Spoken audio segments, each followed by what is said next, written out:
Last important aspect जो हम देखेंगे इन इंडियन इकोनॉमी के at the time of independence और on the eve of Indian independence was infrastructure कि infrastructure का क्या कंडीशन था at the eve of independence के समय।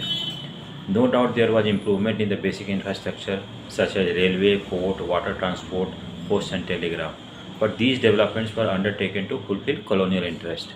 देखो, ब्रिटिश गवर्नमेंट ने बहुत सारे इंफ्रास्ट्रक्चर, सबसे पहले तो हमें ये जानना चाहिए इंफ्रास्ट्रक्चर होता क्या है। देखो, वो बेसिक स्ट्रक्चर जिसके बेसिस पे इकोनॉमी डेवलप हो सकता है। अगर मान लो कोई भी कंट्री में रोड नहीं है, रेल नहीं है, इलेक्ट्रिफिकेशन नहीं है, बिजली नहीं है, तो हम कैसे उस कंट्री को डेवलप कर सकते हैं। जो सामान बनेगा वहीं पड़ा रहेगा। अगर मान लो खेतों में कुछ उगता है तो उसे हम मार्केट में लाने के लिए रोड की ज़रूरत पड़ती है। अगर इंडस्ट्री चलाने के लिए बिजली की ज़रूरत पड़ती है, कम्युनिकेशन के लिए, ट्रांसपोर्ट के लिए, तो ये सारे चीज़, रेलवे चाहिए हमें, कैनाल चाहिए, उस समय ज़रूरत था। तो ये सारे चीज़ को हम इंफ्रास्ट्रक्चर बोलते हैं। और infrastructure are basic structure, economic structure that is needed for any country for further development. और डेवलपमेंट के लिए हमें जाए, जितना ज़्यादा कोई कंट्री में इंफ्रास्ट्रक्चर होता है वो कंट्री ज़्यादा डेवलप होता है। बट इंडिया आज़ादी के समय हम देखते हैं कि हमारे यहाँ हालांकि थोड़े बहुत ब्रिटिश ने शुरू किया था कुछ इंफ्रास्ट्रक्चर, जैसे कि उन्होंने रेलवे शुरू किया था इंडिया में, पोर्ट शुरू किया था, पोर्ट डेवलप किया था, पहले से ही पोर्ट था, वाटर ट्रांसपोर्ट भी, कैनाल वगैरह ये सब डेवलप किया था, जिससे कि गुड्स को भी transported through water. Post and telegraph develop किया था। लेकिन ये डेवलपमेंट जो था ना, उन्होंने अपने मकसद के लिए किया था, अपने इंटरेस्ट को पूरा करने के लिए किया था, ना कि इंडिया के इंटरेस्ट को। British did develop modern road, but the main purpose was to facilitate the movement of army and to transport raw material to railway station and port so that goods could be send to England. देखो, उन्होंने India में road develop किया, modern road. ऐसा नहीं था, पहले road था India में, लेकिन उतना ज़्यादा डेवलप रोड नहीं था, पक्का रोड नहीं था हमारे यहाँ। तो उन्होंने रोड डेवलप किया इंडिया में। और इसका जो मेन मकसद था उनका रोड डेवलप करने का, कि जो सामान उन लोग रॉ मटेरियल जो खेतों से पोर्ट तक पहुंचा सकें, रेलवे के थ्रू उन्होंने रेलवे डेवलप किया, जिसकी वजह से उन लोग गुड्स को इजीली ट्रांसपोर्ट कर सके। जो भी इंग्लैंड से सामान आ रहा है उस सामान को हर कोने में पहुंचा सके, ये भी एक उनका मकसद था। उसके बाद देखो, all the season roads were not sufficient and hence it affected the movement of rural population during the rainy season. India में कच्चा रोड बहुत ज़्यादा था। कच्चा रोड तो गांव से जो छोटे से शहरों को कनेक्ट करने के रोड थे वो कच्चे रोड थे, और इनको ब्रिटिश गवर्नमेंट ने डेवलप नहीं किया। इसकी वजह से इंडिया में बहुत सारे प्रॉब्लम फार्मर को फेस करना पड़ता था। रेनी सीजन में अपना सामान मार्केट में जाकर नहीं बेच पाते थे। British introduce railway in India in 1950।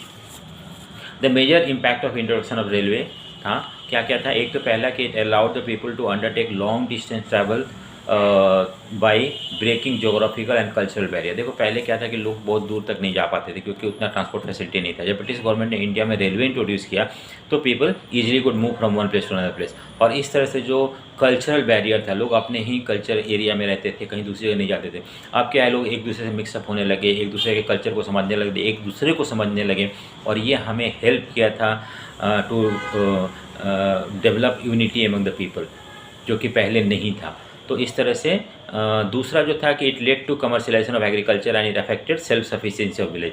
देखो, कमर्शियलाइजेशन ऑफ एग्रीकल्चर मतलब क्या होता है, हमने बताया उसके बारे में पहले, कि जब हम क्रॉप्स ग्रो करते हैं not for our self consumption, अपने लिए नहीं बल्कि मार्केट में बेचने के लिए, तो उसको बोलते हैं कमर्शियलाइजेशन ऑफ एग्रीकल्चर। तो अब क्या था कि रोड और रेलवे डेवलप होने की वजह से जो खेतों में सामान उगता था मेनली वही चीज़ ग्रो किया जाता था जो कि ईजिली हम ट्रांसपोर्ट कर सकें शहरों के लिए या पोर्ट के लिए या दूसरे कंट्री में भेज सकें। तो वो कमर्शियलाइजेशन ऑफ एग्रीकल्चर शुरू हो गया इंडिया में। इसके बाद पहले जो था विलेज सेल्फ सफिशिएंसी होता था। सेल्फ सफिशिएंसी ऑफ विलेज मतलब ये होता है कि विलेज अपने आप पे खुद निर्भर था, उसे बाहर के चीज़ों से कोई ज़रूरत नहीं था, वो बाहर से कोई सामान नहीं खरीदता था, हर चीज़ गांव के अंदर उगता था, लोग एक दूसरे से एक्सचेंज करते थे और इस तरह से सेल्फ सफिशिएंट थे। लेकिन अब वो सेल्फ सफिशिएंसी टूटने लगा जब हम कमर्शियलाइजेशन ऑफ एग्रीकल्चर शुरू हो गया, क्योंकि जब अब लोग जो था सामान उगाते थे बाहर बेचने के लिए, मार्केट में बेचने के लिए, और उससे जो पैसा मिलता था मार्केट से बाकी सारे सामान खरीद के लाते थे। It led to commercialisation of agriculture, ठीक है। It also lead to increase in the volume of India export, but the benefit of export did not reach people. देखो, रेलवे डेवलप होने से, रोड डेवलप होने से इंडिया का export भी बढ़ गया। इंडिया का एक्सपोर्ट बढ़ा तो जरूर अच्छा फ़ायदा होना चाहिए, लेकिन ये फ़ायदा हमें नहीं पहुंचा। ये फ़ायदा ब्रिटिश ने अपने तक ही सीमित रखा और इसका फ़ायदा इंडिया तक नहीं पहुंच पाया, इंडिया के लोगों तक नहीं पहुंच पाया।